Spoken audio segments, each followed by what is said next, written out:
대한 계시를 살펴보고 있습니다. 교회를 촛대라고 표현을 했죠. 우리는 빛입니다. 영향력 있는 사람들입니다. 제가 몇 년 전에, 10몇 년 전에 조이 선교회에서 어떻게 교회가 지역을 바꾸는가 하는 영상을 본 적이 있습니다. 남아공의 한 지역이었는데 그곳은 폭력과 살인과 마약과 이런 것들이 빈번하게 일어나는 곳이었습니다.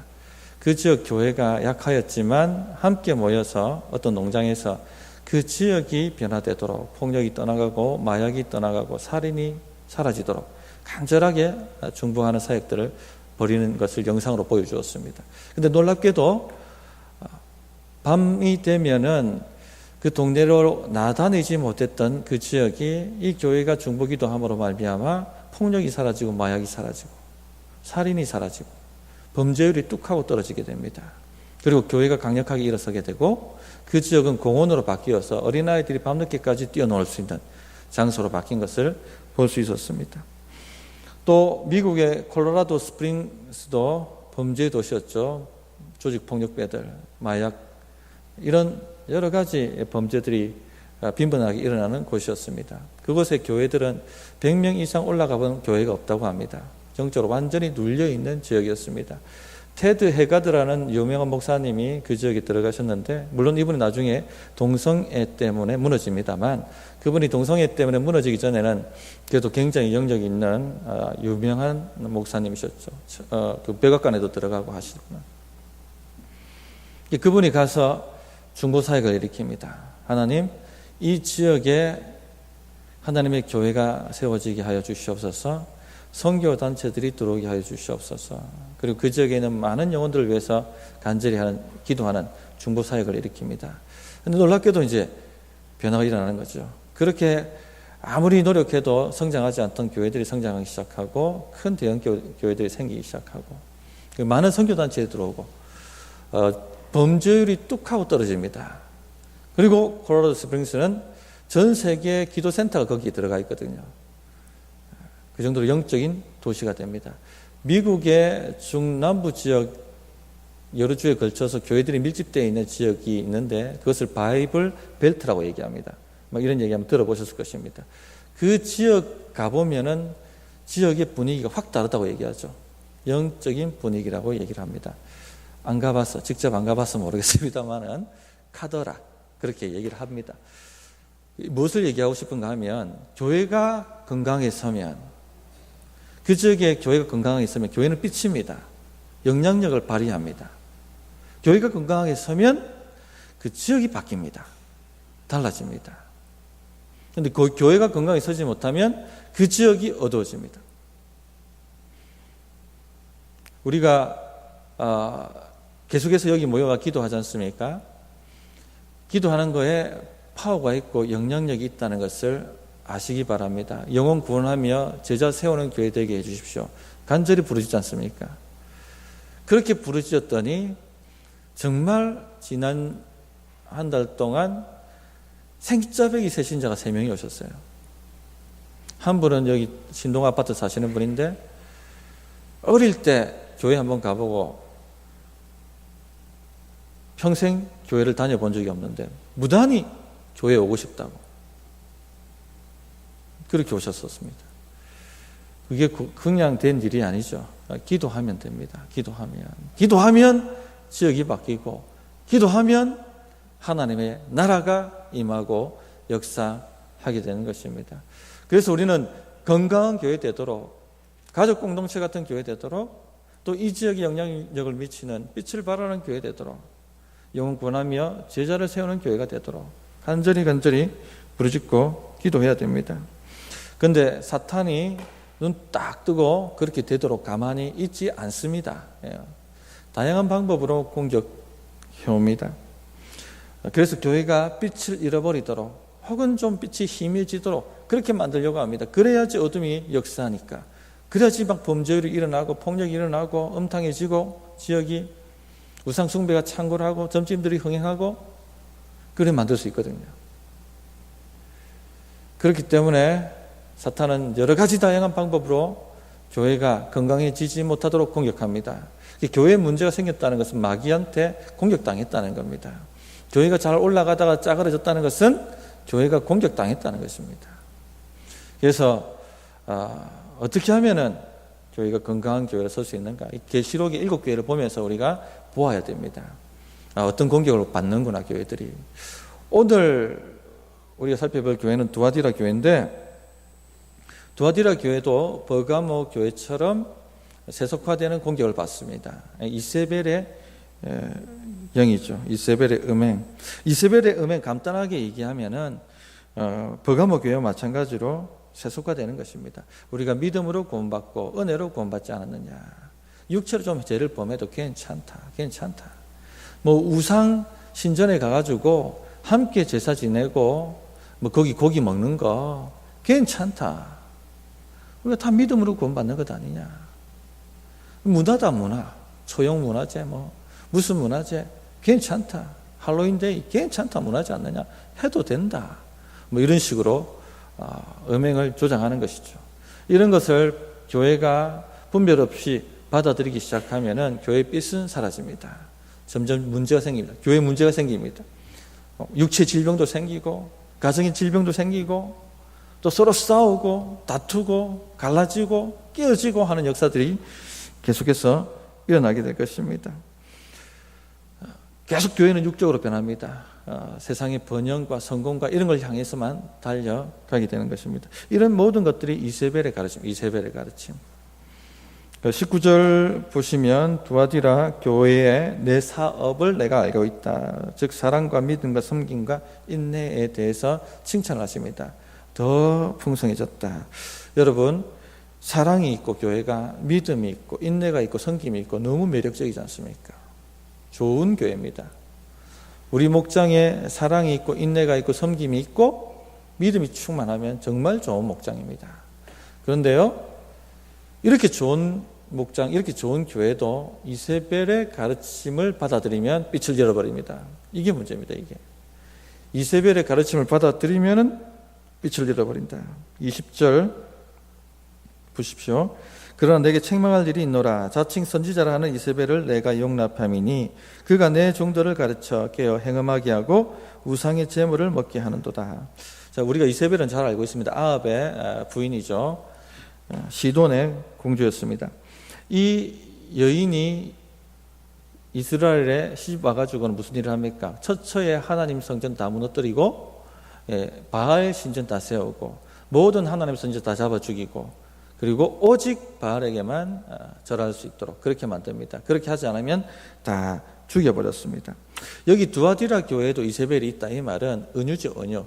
이 두아디라 교회에 여성 지도자 한 분이 계셨던 것 같습니다. 그런데 이분은 영적인 은사를 가진 사람이었습니다. 한마디로 하나님의 음성을 듣고 뭐 본다 하고 하는 여인이었던 것 같습니다.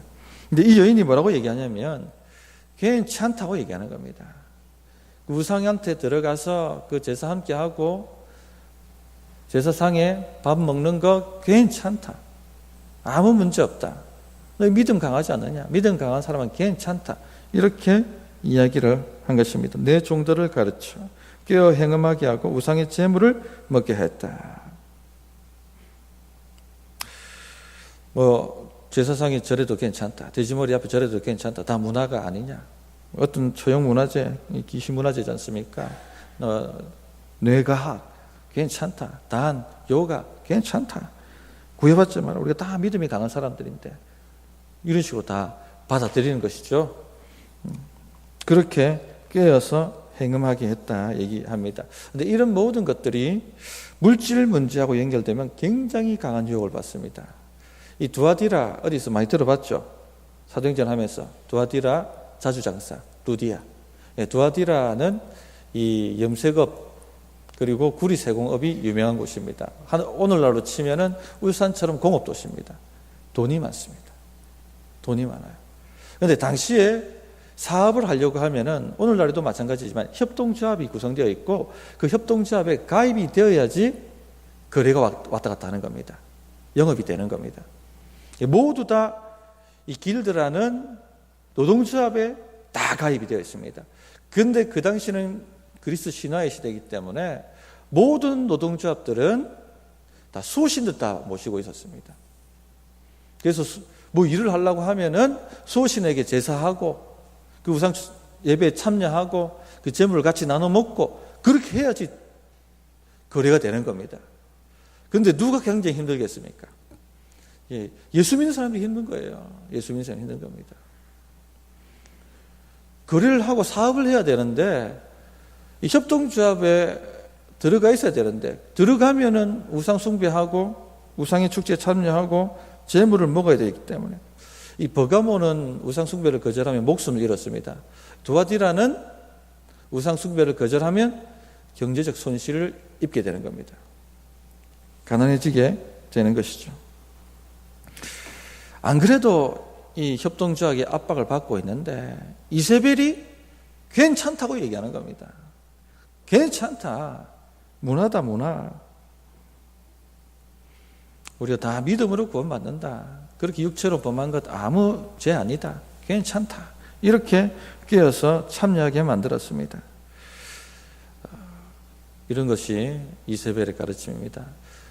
뇌물을 줘도 괜찮고 다 관행이다. 그렇게 해야 된다. 불법으로 거래하고 세금 조작하고 괜찮다. 다 그렇게 하는데 저기 있는 집사님도 그렇게 하고 저기 있는 장로님도 그렇게 하고 다 한다. 괜찮다. 그 모든 것이 바로 이세벨의 가르침입니다. 이세벨의 가르침. 이세벨의 가르침을 받아들이면 빛을 잃어버립니다. 우리 기독교인들이 능력이 있어요. 교회가 파워가 있습니다. 그런데 그렇게 물들기 시작하면 어느 순간부터 영적인 파워가 사라집니다. 영적인 권위가 사라집니다. 영적인 문제들이 여기저기서 생겨나기 시작합니다. 또 저는 지금 한국교회에 또 들어와 있는 이세벨의 가르침이 또 이 왕의 제정 이런 거 들어보셨죠? 부의 이동, 왕의 제정, 가난의 영을 추방하라. 신사도 운동하면서 이런 얘기 막 나옵니다.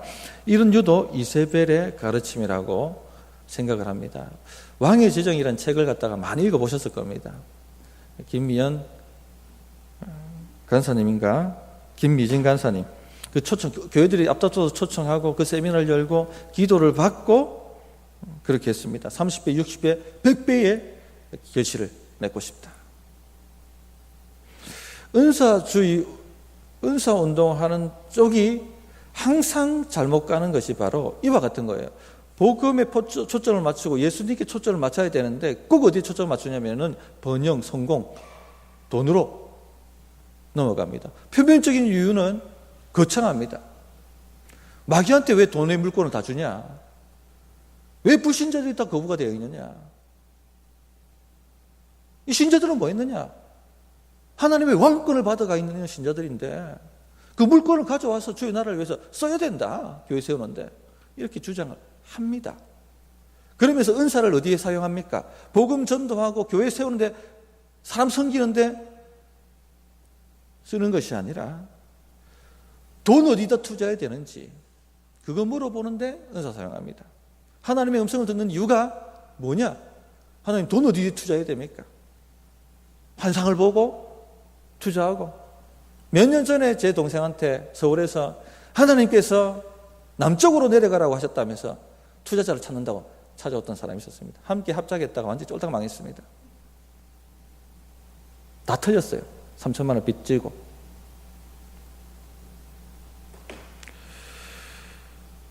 결국 주감심사가 뭐냐? 돈입니다. 번영하고 싶다는 겁니다. 나도 부자 한번 돼보자 하는 겁니다. 그러니까 이런 게 지금 교회마다 세미나를 열고 책이 불티나도록 팔리고 사람들이 모여들어서 이게 무슨 영이 역사하는지도 모르고 기도를 받고 있고 빛을 잃어버린 거예요. 빛을 잃어버린 것입니다.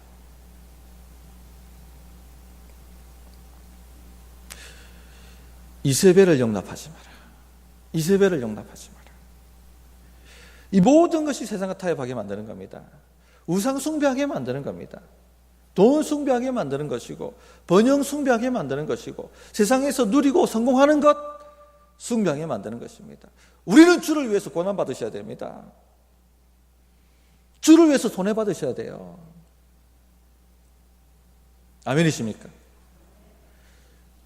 이렇게 돼야지 건강한 교회입니다. 이렇게 돼야지 지금 싸움을 감당할 수 있는 무장이 된 교회입니다. 군대가 전쟁터 나가는데 피 한 방울 안 흘릴 수가 있습니까? 누구는 귀가 떨어져 나가고 손이 떨어져 나가고 중상을 입고 동료는 전사하고 그거 각오가 안 돼 있으면요 전쟁 못합니다. 빛을 잃어버려요. 이 세상이 얼마나 악합니까? 우는 사자처럼 마귀가 들끓고 있습니다. 딱 마음에 촛대를 세우지 않으면 얼마든지 홀려서 넘어지고 자빠지고 흔적도 없이 사라지고 맙니다. 다 갈기갈기 찢겨버리고 먹혀버립니다. 죽을 각오하고 싸울 각오하고 정신 딱 차리고 덤벼들어야 됩니다. 그래 해야지 내 인생이 바뀌고 지역이 바뀌고 하나님의 나라의 역사가 나타나게 되는 것입니다. 그래서 이런 이세벨의 가르침이 우리 안에 들어오는 것을 용납하지 마셔야 돼요.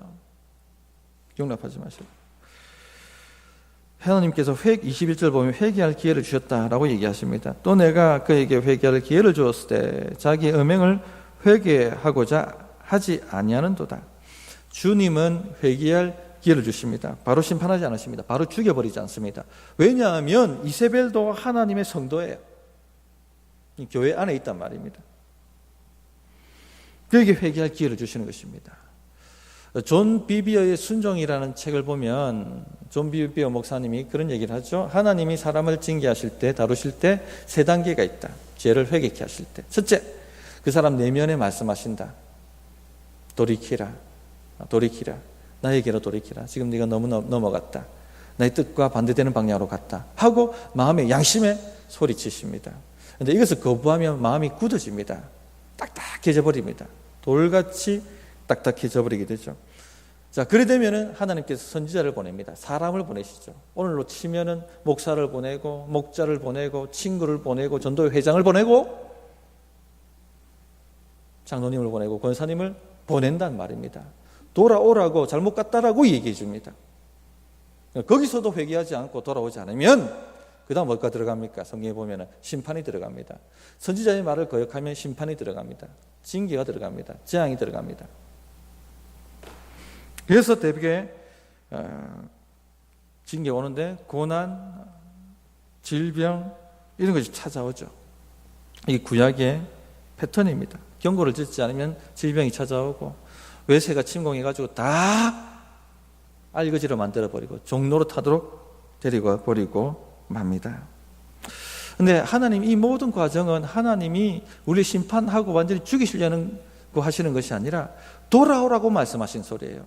안 들으니까 양심의 소리쳐도 안 들으니까 사람이 와서 소리치게 만들고 그 소리도 안 들으니까 이제는 환경과 재앙을 통해서 흔들어 버리시는 겁니다. 돌아오라고. 22절 23절 이렇게 기록되어 있죠. 볼지어다 내가 그를 침상에 던질 터이요 또 그와 더불어 가늠한 자들도 만일 그의 행위를 회개하지 아니하면 큰 환난 가운데 던지고 또 내가 사망으로 그의 자녀를 죽이리니 모든 교회가 나는 사람의 뜻과 마음을 살피는 자인 줄 알지라. 내가 너희 각 사람의 행위대로 갚아주리라. 침상에 던졌다는 것은 질병으로 눕혔다는 겁니다. 중병이 들면 회개하셔야 됩니다. 회개거리 찾으셔야 됩니다. 가늠한 자들, 이세벨의 교훈을 따르는 자들을 말합니다. 회개하지 않으면 큰 환난 가운데 던져버리겠다. 환난이 찾아올 때 회개해야 됩니다. 그의 자녀들, 이세벨의 가르침에 완전히 제자화되어서 회개할 수 없는 지경까지 간 사람들 말하죠. 그들은 죽이신다고 말씀합니다. 사망으로 죽여버리겠다. 이런 일이 교회 안에 일어나면 깨달으라는 겁니다. 이세벨을 쫓아내라는 것입니다. 용납하지 말고 끊어버리라고 얘기하는 것이죠. 그런 일들이 교회 안에 일어난다면 각 사람의 행위대로 갚아주리라. 회개할 기회를 주십니다. 회개할 기회 주실 때 우리가 회개해야 됩니다. 그 다음 24절, 25절을 보시면 두아디라에 남아 있어 이 교훈을 받지 아니하고 소위 사탄의 깊은 것을 알지 못하는 너희에게 말하노니 다른 짐으로 너희에게 지울 것은 없노라. 다만 너희에게 있는 것을 내가 올 때까지 굳게 잡아라. 남은 자들 이세벨의 가르침을 거부하고 사단의 깊은 것은 먹고 살기 위해서 우상에 가서 절하는 거죠. 숭배하는 것이죠. 이 집사님도 그러고 장로님도 다 그렇게 하시는데 나도 그러면 이렇게 살란다 하고 막 유혹하지 않습니까? 제사생활 하다 보면은 야 저분도 다 어떤 교회 집사님인데 다 술 먹고 뇌물 뻗치고 다 불법한다. 괜찮다. 그게 바로 사단의 깊은 것을 먹고 마시는 겁니다. 그것을 알지 못한다는, 사단의 깊은 것을 알지 못한다는 것은 그런 세상 지혜에 완전히 무지가 된다는 겁니다. 나는 그런 세상 지혜에 따르지 않겠다. 그 소리 하지 마라. 나는 하나님만 믿고 산다. 내 손해봐도 괜찮다. 내가 하나님만 의지하고 갈 거다. 하고 딱 잘라버리는 것. 사단의 깊은 것을 알지 못한다. 그렇게 살면요, 당장 손해봅니다.